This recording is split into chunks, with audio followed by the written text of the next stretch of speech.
You are sitting at a desk on the third floor of a building that smells like stone and old wood and something you stopped noticing years ago. On the desk, one personnel file, one coffee gone cold, one window that looks over a parade ground where nobody is standing yet. Your thumb runs along the edge of the file, not nervousness, something older than that, a habit the hands developed when the mind needed to stay quiet while it worked. The file belongs to a man you have never met. He is in his 7th year, decorated, flagged. The recommendation from the medical officer is discharge. The language is careful, the way language always is when an institution needs a hard call made but doesn't want to be the one seen making it. You have read this file twice. You will read it a third time. But first, stop. You need to understand something. Not about him, about you, about what it costs to sit in this chair in this building with this kind of decision on a Wednesday morning in March. Because you did not arrive here. You were built here, dismantled and rebuilt, replaced piece by piece over 34 years until the man who walked through a recruitment gate at 18 with a bag too light and a reason he never fully explained to anyone.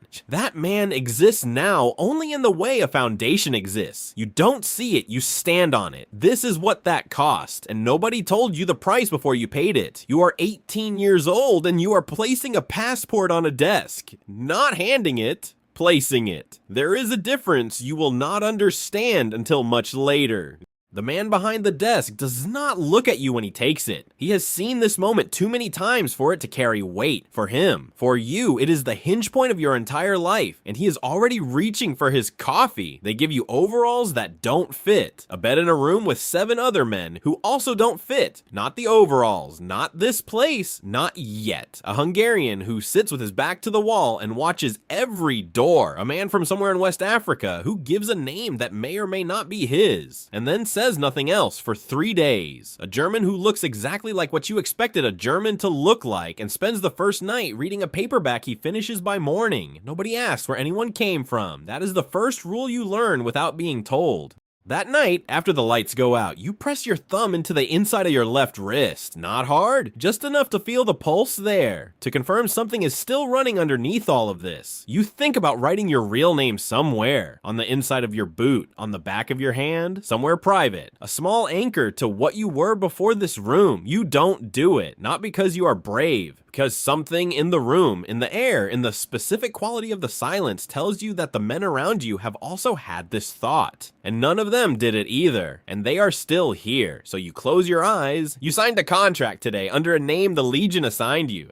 And the strange thing, the thing you will carry for 34 years without ever fully resolving, is that it didn't feel wrong. It felt like the first honest thing you had done in a long time. You don't know yet what that means. You will. Nobody tells you what the body becomes when you stop arguing with it. The first week you fight everything. The cold water, the weight of the kit, the distance between where you are and where the terrain says you still need to go. Your mind runs commentary the entire time. This is too much. This is unreasonable. Other men are struggling too. Look, that one is slower than you. That one is breathing wrong. You are not the worst here. By the 4th night of the march, the commentary stops. Not because you won, because your body simply took over and left your mind behind like luggage it no longer needed to carry. Your legs moved, your lungs processed, your eyes tracked the man in front of you, and somewhere in there, the person who walked through the gate in Paris, the one with the borrowed story and the reason he never explained, quietly stepped to the side. That is the most dangerous moment in the entire training cycle. It is also the only moment that matters. There is a man in your section named Borak, Ukrainian, 26. He moves through every exercise like someone who has already calculated the cost and decided it is acceptable. He never complains. He never volunteers information. Every evening, before lights out, he removes a piece of paper folded into quarters from his breast pocket, looks at it for approximately 4 seconds, refolds it, puts it back. Nobody asks. In the Legion, the past is a door that stays closed. You learn this not from a rule, but from the atmosphere of the room, from the way 7 men can eat together, in complete silence, and it feels like respect rather than coldness. You deploy to the Central African Republic in your 19th month. Bangui arrives before you see it. Not smoke, not not dust. Sound, motorbikes at 4 in the morning. A mosque broadcasting Fajr prayer from somewhere north, thin and clear in the dark. And then between the prayer and the first light, a silence so complete it feels deliberate, like the city is deciding something. You run foot patrols in the northern districts, 4-man teams, no interpreter most days. You learn to read tension in the way people position their shoulders when they see you coming. You learn that a street that was busy yesterday and is empty today is not empty by coincidence. Borak dies in Mali, not in contact. Cerebral malaria, week 8 of the Sahel deployment. Fast, no warning that anyone saw. The folded paper is not listed in the personal effects returned to next of kin. You do not know who kept it. You do not ask. You understand by then that there are things the Legion absorbs and does not return, not out of cruelty, out of a logic older than any of you, that some things belong to the institution now. That this is part of what you agreed to when you placed that passport on that desk. The question you cannot answer is whether Barack knew that too, or whether it was simply taken. 3 years after the Severn Mountains, you are standing in front of 11 men explaining a night navigation exercise. You have given this briefing before. You know exactly where they will make their mistakes. You can see it already in the way the youngest one holds his compass. Correct grip, wrong confidence. Like someone who has studied the instrument without yet respecting the terrain it is meant to read. You do not tell him this. You let the night do it. What you remember from your own corporal's course is not the mountains, not the cold, not the map spread on the ground with 4 men looking at you, waiting for certainty you did not have. What you remember is the 2 seconds before you spoke, every instinct you had been trained to perform said, Project Authority. Leaders do not show the seam. You close your face. You give the order, you move. Doubt is a private matter, but you stopped. You read the map out loud. You said, I think we are here. Check me. Dio, a Senegalese, 22, the fastest mind in the section. Lathan spotted the error in 11 seconds. You corrected course. You arrived at the waypoint 40 minutes late. You passed the course. Not because you were right, because you were wrong in a way that kept 4 men from walking in the wrong direction for 2 hours in the dark. The jungle teaches this differently than the mountains. In the mountains, you feel exposed. The scale of the terrain makes you small, invisible, and aware of exactly how far you are from anything. That exposure is clarifying. The jungle watches you. It is never quiet in the way mountains are quiet. It is loud in a specific layered way. Insects, canopy, water somewhere you cannot see. And when it goes quiet, that silence is not peace. That silence is information. You are on your 3rd deployment now, French Guiana, jungle border security. And one evening, your team holds position on a crossing point while 3 adults and 2 children move through the dark on the other side of the tree line. Not armed, not hostile.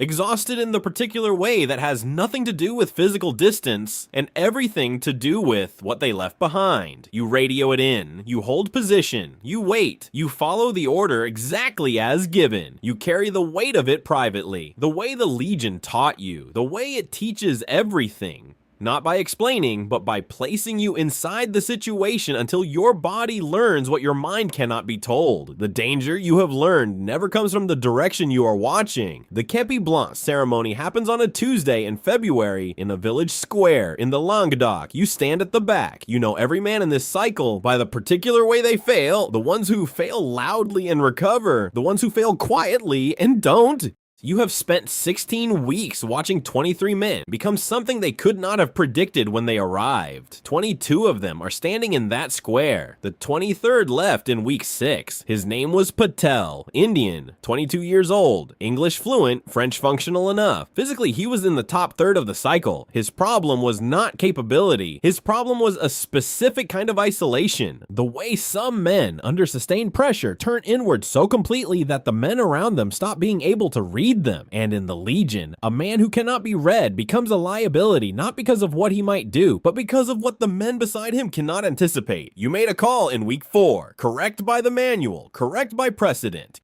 You reassigned him to a solo tasking for 3 days to remove the friction his silence was creating in the section dynamic. On the 4th day, he requested release from training. You processed the paperwork the same morning. Patel left through the front gate at 6 a.m. with his bag and his real passport and whatever reason he had arrived with, still unexplained. No ceremony. The gate opened. The gate closed. You have thought about week 4 many times since then, not with guilt. Guilt would be easier. With the particular weight of a question that has no clean answer, whether the correct decision and the sufficient decision are always the same thing, whether the manual and the man in front of you ever fully overlaps. 6 years later, in Djibouti, a British liaison officer asks if you knew a man named Patel who had served briefly with the Legion. You say yes. The officer nods once and moves on to something else. You do not ask why he asked. You understand by then that some questions are not requests for information. They are confirmations that something you did continued existing past the moment you made it. That every decision has a radius. That the radius is almost always larger than you calculated. The 22 men in that square receive their capies. You watch from the back. Authority that announces itself is not authority. It is performance. The section that holds in the dark was built in the daylight by someone who understood the difference. Patel's absence is also part of what you built. You hold that. You do not resolve it. There is a sentence you do not say in the planning session. The room is a conference table, 6 officers, 1 whiteboard with a security rotation diagram that has a flaw in it so obvious you identified it before you sat down. Major de la Cour, regular French army attached to the Djibouti garrison, competent in the specific way that comes from good schools rather than difficult ground. When it's presenting it with the confidence of someone who has not yet been corrected in this room, you wait, you let him finish. Then you say 2 sentences. No elaboration, no performance. The kind of disagreement that does not require the other person to lose anything in order for the correction to land. He adjusts the rotation, he says nothing to acknowledge it. That is the correct response from both sides. You file it away. What you do not say in that room, what you have learned over 11 years to keep behind your teeth, is that you have seen what happens when that particular flaw in a rotation pattern meets a specific type of incursion at the wrong hour. You have seen it in the place with more dust and less oxygen than this room. You have seen what it costs. You do not say this because it would not add information. It would only add weight, and weight in a planning session moves in the wrong direction. It makes people defensive rather than corrective. This is the language the institution never teaches formally. You learn it the way you learned everything. By being inside the situation long enough that your body understands before your vocabulary catches up. That night, you sit on the exterior steps of the garrison building at 11 p.m. The wind off the Gulf of Aden is warm and salt heavy, and it presses against the side of your face like something with an opinion. You are 31 years old. You do not own a piece of furniture. You cannot name the last pillow you slept on more than 4 consecutive nights. There is no one waiting for a call from you that is not professional in nature. You think about this without drama, the way you would think about a logistical fact, and then the question arrives, quietly, without urgency. Did the Legion take these things from you, or did you set them down before you ever walked through the gate? Because some part of you already knew you were not going to need them where you were going. You do not answer. The wind continues. 62 men, nearly 2,000. The ratio is 32 to 1. There is no tactical doctrine on Earth that converts those numbers into a viable engagement. No flanking maneuver. No defensive position. No radio call that changes what the arithmetic says. Dunju knew this. He gathered his men anyway, passed a bottle of wine down the line, made each of them swear an oath not to surrender. Then he walked back into it. He was shot in the chest at noon, dead before the afternoon. His men fought for 6 more hours. By evening, 3 were standing. They fixed bayonets and charged. The Mexican commander who accepted the surrender of the 2 who survived reportedly said, "These are not men, they are lions. You have coordinated this year's Cameron Day ceremony, 400 legionnaires, visiting officers from 4 nations, the sequencing of the reading, the march, the carrying of the hand. You have spent a week on the logistics of 40 minutes. The hand is carried in a glass case. It travels the length of the parade ground on the arms of 2 legionnaires who move at the pace of people carrying something that cannot cannot be replaced. Because it cannot. Captain Jean d'Anjou lost his left hand in 1853 when his musket misfired during a survey in Algeria. He built the replacement himself. Wood articulated at the joints, strapped beneath a white glove. He wore it into Mexico 10 years later. He wore it until the chest wound ended everything else. The hand was found on the battlefield. Returned to the Legion. It has been carried every April 30th for over 150 years. You do not find this sentimental. Sentiment is something you burned out a long time ago, not deliberately, just through exposure to enough situations where it was not useful. What you find it is precise. This is what ritual is for. Not comfort. Not pageantry. Precision. An institution that stops performing its memory eventually forgets what it was performing in service of. And an institution that forgets, that becomes something else, something lighter. Something that will not hold under the kind of weight that 32-1 puts on a line of men in a Mexican courtyard in April. There is a legionnaire in the formation today. Brazilian, 19 years old, first Cameron day. He stands at attention for the full 40 minutes without his eyes moving. Afterward, you ask him what he thought of the reading. He says, "I didn't understand a word of it, but I understood everything." You look at him for a moment longer than necessary. In 17 years of service, across 4 countries, 3 deployments, 1 language you grew up speaking, and 2 you learned under pressure. That is the most accurate thing anyone has said to you about what this institution actually is. Not an explanation, a transmission. Something passed from one set of hands to another, across time, without losing what it means. The question that remains, the one you carry out of the ceremony and back to your desk, is why human beings need this. Why ritual reaches places that reason cannot. You don't have the answer yet. But you are beginning to suspect it has something to do with what is waiting in the personnel file on your desk 17 years from now. When they knock on your door, it is never because they want the truth. It is because they need someone else to carry the accountability for it. You understand this without bitterness. It is simply the architecture of institutions. The truth has weight. Weight needs to be placed somewhere.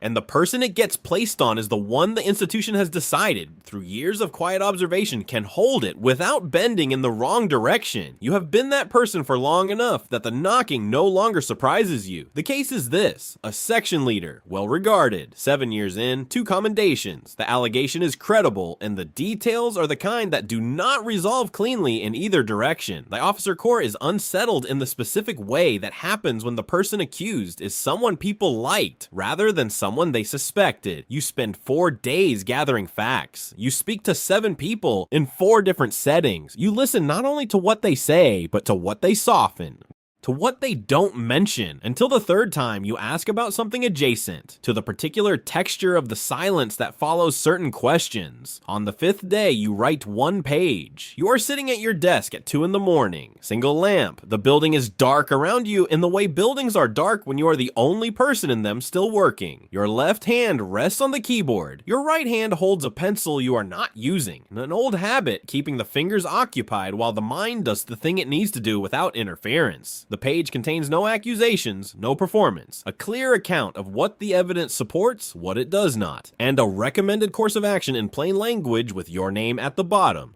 The section leader is removed from command, assigned to a support role, entered into a structured review process, not destroyed, corrected. You believe this is right. You also know you might be wrong. You hold both simultaneously, without needing to resolve the tension between them, without letting the uncertainty leak into the language of the page. This is what experience actually produces, not certainty, the capacity to act correctly in its absence. The commanding officer follows your recommendation without amendment. You close the file. The lamp stays on. There is another file already waiting. There is always another file. And somewhere in the bureaucratic language of every single one of them, carefully worded to avoid naming the hard call directly, is the same request dressed in different clothes. You carry this because you can, because that is what they determined a long time ago when they were watching how you moved when things went wrong. The salute arrives before your mind is ready for it. Dio, Senegalese, now 42, Sergeant Chef, standing in the doorway of your new office on the first morning of your commission with his right hand at the correct angle and his face completely neutral in the way that contains an entire history rather than hiding one. You return it by the regulation. In the half second between his salute and yours, you see him at 22 years old, crouched over a map in the Severn Mountains in the dark, saying, "Sir, we are here, not there." No rank between you then, just two men and a compass, and the specific clarity that comes from being lost enough that accuracy matters more than appearance. Now there is rank between you. You both know what it cost. You do not speak of it. That is also part of what you built together over 20 years, in the way that men who have been through the same sequences of ground and decision build things without discussing the construction. Command at officer level is different not in scale, but in distance. Every decision you make now travels through layers before it reaches the ground. And by the time it does, it no longer sounds entirely like what you said. Something is always lost in the translation between intention and execution. You were warned about this.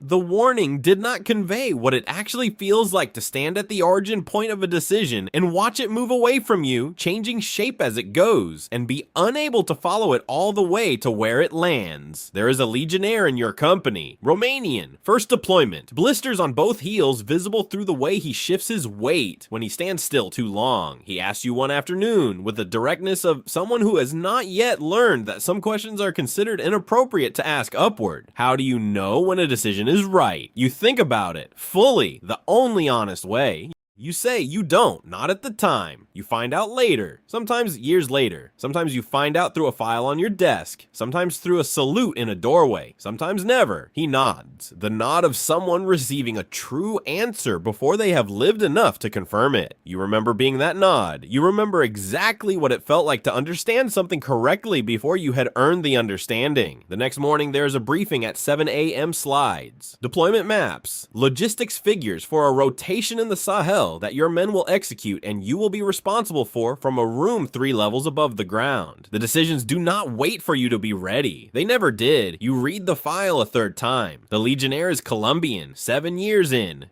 2 deployments. He signed his first contract under a declared identity, yes, a name the Legion assigned him until he earned the right to reclaim his own, the same as you, 34 years ago. The medical officer's recommendation is discharge. The language is careful, bureaucratic, the kind of language that means someone needs to make this call and we would prefer it not be us. You pick up the pen, you think about a passport placed on a desk by an 18-year-old who did not yet know the difference between surrendering something and setting it down. You think about a folded piece of paper that never made it home, about a gate that opened at 6 a.m. and a man who walked through it alone, about a salute in a doorway that contained 20 years without using a single word. You overturn the recommendation, you write the justification in plain language. You put your name to it completely, he will never know. That is as it should be. Outside, the parade ground is empty. Cameron Day is 3 weeks away. The hand will be carried, the names will be read. 62 men and one impossible afternoon in Mexico, read aloud to hundreds of men who chose, for their own reasons, to live by what those 62 proved. You stand at the window for a moment, then you turn back to the desk. There is always another file. Legio Patria Nostra. You didn't learn what it means. You became what it requires.